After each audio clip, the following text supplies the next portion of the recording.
Welcome back, everybody, to another White Sox fan card collector mail day. Sometimes you get an item in the mail that kind of just stands alone and you don't want to put it in with the rest of your mail day, and this is exactly that item today. So I wanted to take the opportunity to do a standalone video for this card and essentially this player as well. As you can see before you, it was a little bit of a tease with the title. We are talking about the 1964 Topps Giants, which, as you know, this is a set that I've been working on and trying to complete. And as you may notice, there are three pitchers here that were of some note during the 1950s and into the late 60s, into the early 70s, including Bob Gibson. This was obviously the decade, it's often kind of thought of as the decade of the pitcher, the 1960s, because we had obviously the year of the pitcher in 1968, but we also had wonderful performances by a number of pitchers, many of which are actually featured in this set, including the likes of Whitey Ford, Jim Bunning, and Bob Gibson, as you see before you. There is a short print in this set. Again, this is a card that is not necessarily hard to find, but of the 64 Giants, this is a short printed card. Now, I've already covered the Willie Mays, but there's one other really big star that's a short print that I hadn't been able to obtain up to this point. This individual was originally signed as a teenager and never played a day in the minor leagues. He was a bonus baby in the 1950s and signed for the Brooklyn Dodgers. Came up with the Brooklyn Dodgers, was with the team that won the 1955 World Series, even though he didn't pitch very often on that team, and kind of struggled with his control for much of the first half of his career. And then suddenly, after the move to Los Angeles and the turn to the 1960s, everything just started to click. And he had the most dominant period of any pitcher in Major League Baseball history. Unfortunately, his pitching style did put a lot of strain on his arm and his elbow, up to the point where he had to take a lot of pain medication just being able to pitch each and every day. And so he decided to actually call it a career at the age of 30, which is kind of added to his legend in some ways, and sometimes the myth of this great left-handed pitcher. Hopefully by now you kind of know I'm already talking about Sandy Koufax. Sandy Koufax is a player that I've admired ever since I've known about baseball, but especially since I read a biography that was written about him back about 20 years ago.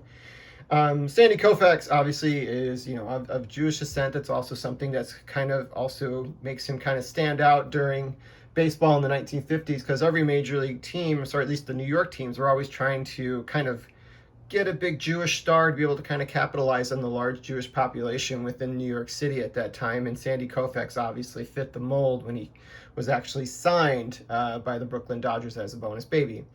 The 1964 Topps Giants card of Sandy Koufax, I've always really kind of just liked this image. I kind of like all the images because they're kind of close.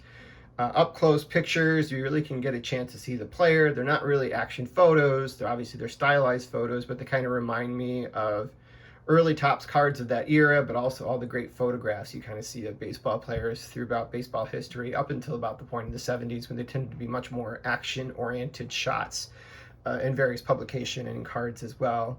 You can see he's pictured here with the Los Angeles Dodgers, and he was kind of, at this point, kind of tilting in, waiting for the sign from the catcher to be able to then go on and pitch. But obviously this was taken during spring training. You can see the wonderfully green trees in the background, which I think are a nice contrast with the blue sky behind it, and also the Los Angeles Dodger blue. And I believe he's actually wearing, I think this might be their white uniform, but it kind of has a little bit of a gray tint to this point. So I was very happy to be able to pick this card up. If you're not familiar with the 64 Topps Giants, on the back of the card, they have a little bit of a newspaper article. And this one, they kind of talk about him throwing his third no-hitter at this point, which he actually went on to set the record for most no-hitters in career before it was actually broken by Nolan Ryan.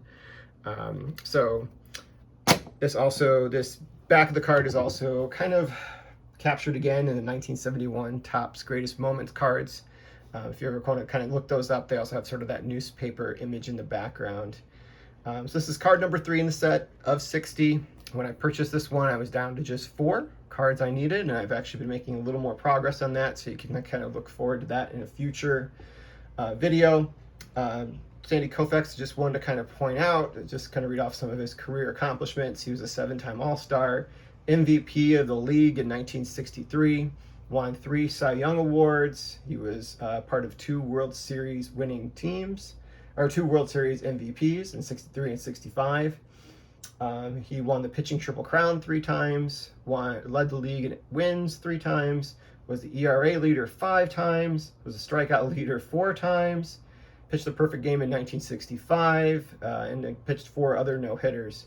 His number obviously is retired, and at the time of his retirement, he was the youngest person to be elected into the Baseball Hall of Fame in 1972.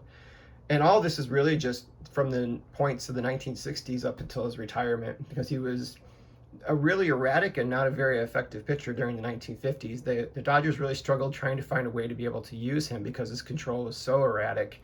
They tried him in the bullpen for a while, then they tried him as a starter, and then suddenly just something really kind of clicked for him, and he went on to have like the most storied 6-7 seasons that you'll ever see from a major league pitcher.